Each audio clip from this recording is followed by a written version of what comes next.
What's going on, guys? Hope you're doing well.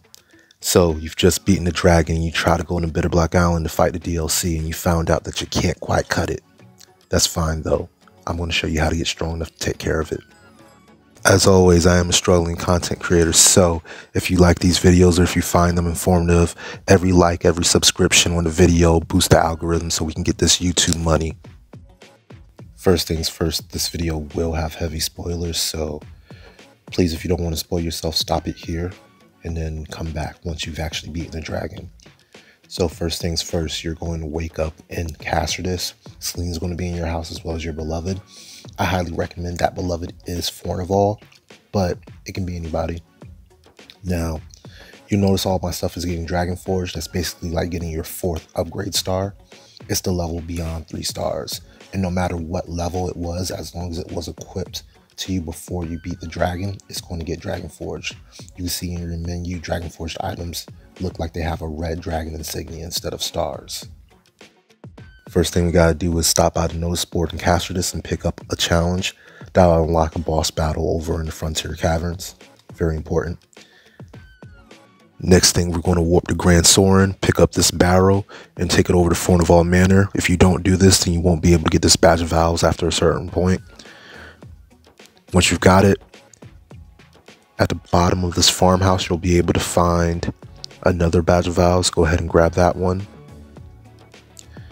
Then we're going to head back up the stairs. Grab that barrel that we just used again in order to jump the ledge. And then on the other side of the scaffolding, you'll find a 3rd badge of vows.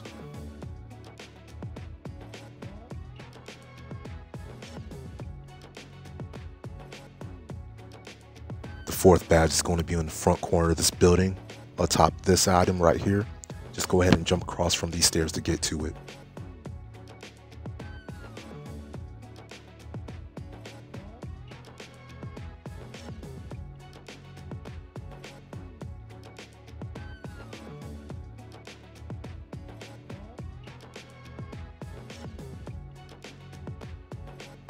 The next badge is going to be in the Craftsman's Quarter, atop the roofs, near the farms.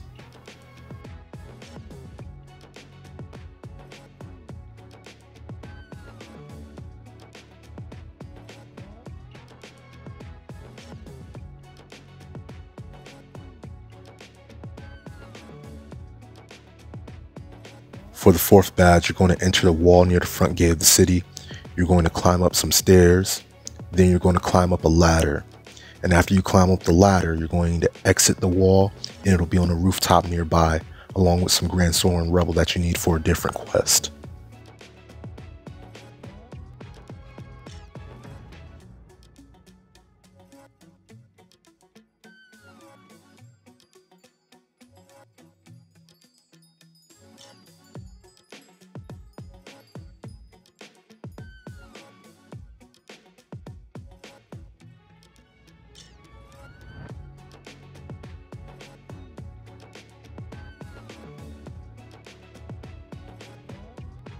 Next, you're going to make sure that your pawns are maxed out, including your main pawn that you own. And then you're also going to make sure that you've taken all the notice boards you need to take, because once you go into the Duke's domain, you're not coming out for a little while.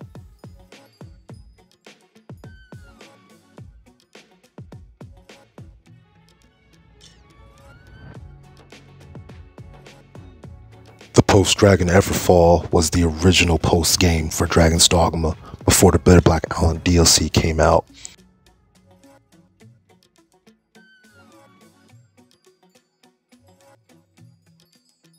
Once you're here, you'll have a very hard boss to contend with. The evil eye is not a joke.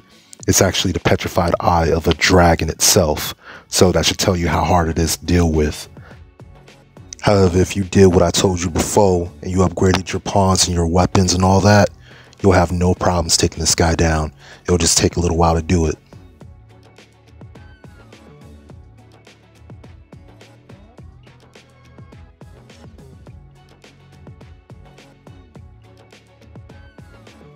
Next up, if for any reason you've decided to swap classes since you've beaten the dragon, then your weapons are going to be lacking. So there's a couple chambers where you can find some pawn vendors that are going to be able to sell you pretty strong weapons. Not as strong as the weapons that Dragon gives you, but pretty strong. The Chamber of Remorse here has Joy, and the Chamber of Estrangement has Delek. So use those two vendors to buy some pretty good stuff. Joy here has all of the basic class weapons as well as the Great Sword, and Delek has all the advanced and hybrid vocation weapons. And remember, as you're falling through the Everfall, you can count the ledges to see which chamber you're going to end up in once you land.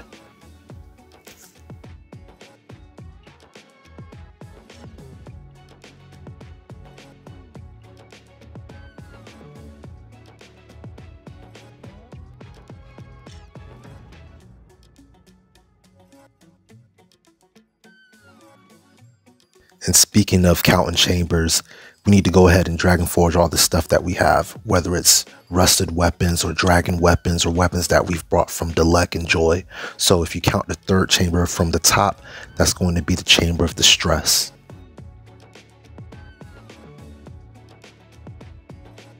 Here in Distress, you'll be able to fight a lesser dragonkin known as a worm. It is a spellcaster that uses ice mostly. It doesn't have a 100% chance to Dragon Forge your equipment like the regular dragon did. Instead, it only has an 18% chance when you're 3-starred.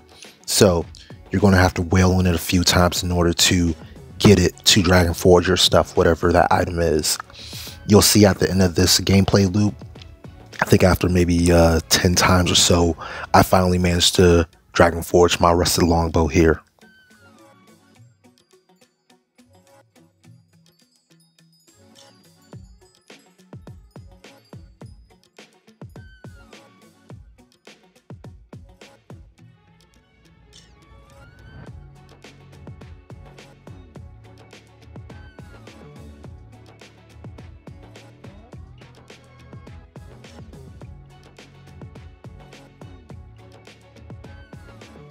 And here it is. Next, we'll head back to Forn of All. We're going to buy as many Tagless' Miracles, Salamet's Secrets, Conqueror's Periapts, and or Demon's Periapts as we need in order to take on the main event of this entire video. You see there's half the video left, and it's going to be spent fighting the Dragon.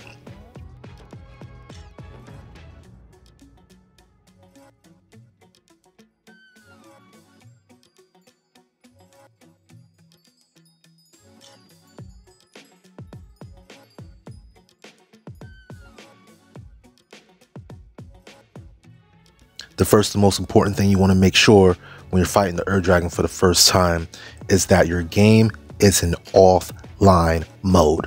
If you're in online mode, then you will fight a different version of the Dragon that is way more powerful, has something stupid like billions of health or something. I don't remember how many health it has, but it's way more than you want to deal with. And honestly, you're not going to get enough experience per fight in order to justify it. Instead, you want to make sure that you're dealing with the offline version so that you can deal with it in a timely manner, so that you can get the maximum experience shields, because every time you beat the offline Dragon, you're going to level up 2 to 3 times. My method with a melee class is to pre-stage myself where its tail is going to be. As it lands, grab that tail and then start working my way up, slashing from the back to the front. The reason why tags miracles are so important is so that you can go ahead and break those tail hearts as quickly as possible, and those back hearts as well, and most of all the face hearts. So you'll see I work myself up from tail to head here.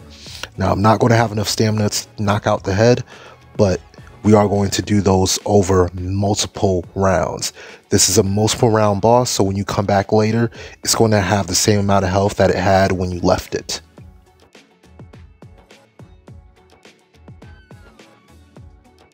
Your first fight against the Dragon is going to be extremely difficult because you don't have an Dragon weapon. Dragon weapons at this point in the game are the only weapons that are stronger than the dragon weapons that you got from fighting the dragon. So once you have the correct Dragon weapon, whether it's Escalon, Heaven's Keys, or Volant White, then you are going to be much more capable of fighting the Dragon faster because it's wholly enchanted and it's stronger. However, your first fight against the Dragon is going to take a while. Second thing I want to talk about was team composition.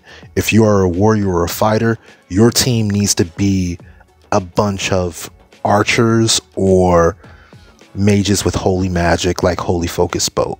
Otherwise, you're going to have a rough time hitting those wings. You're not going to be able to knock those wings out. And when you're doing those things, you want to make sure that you're using miracles or secrets. So in short, I don't recommend your first fight against the Dragon being as a fighter or a warrior, so that you can do the wings yourself. If you're able to do the wings yourself, you will be able to do this much faster. Later on, once you get stronger, then fighter warrior become more tenable. They become easier to do. There's 9 more minutes of this video left, but it's all just Dragon fight footage, so I'm going to leave you with some parting advice. After every single Dragon defeat, go ahead and sell off as much of the materials as you can. You should be able to pull at least 1 million gold per Dragon kill, which will solve all your money problems instantaneously. Next, I want you to think about what level you actually want to enter BITTERBLACK Island. I highly recommend level 100. If you go in at level 100 with Dragonforge Dragon equipment and some good armor from Caxton or from Matthias over at Barter Crags, you should be able to handle all of BITTERBLACK Island stage 1. Alright? All of BITTERBLACK Island stage 1. And then once you get some BITTERBLACK Island armor level 2 or level 3, you should be able to handle BITTERBLACK Island stage 2 as well. So just keep that in mind. Beating the Dragon until you hit level 100 will let you beat BITTERBLACK Island quite easily compared to trying to do it at level 40, 50 when you first fought Grigori the Dragon from the main game. Lastly, I want to remind you, go ahead and hit that like button. Go ahead and hit that subscribe button. Go ahead and hit that notification bell so that I can get this YouTube money. I'm trying to get paid. This takes a lot of time to put together. It's been hours and hours in the making. So tell a friend and tell a friend to subscribe to the channel. I'm trying to get paid out here. You feel me? Squirrel out.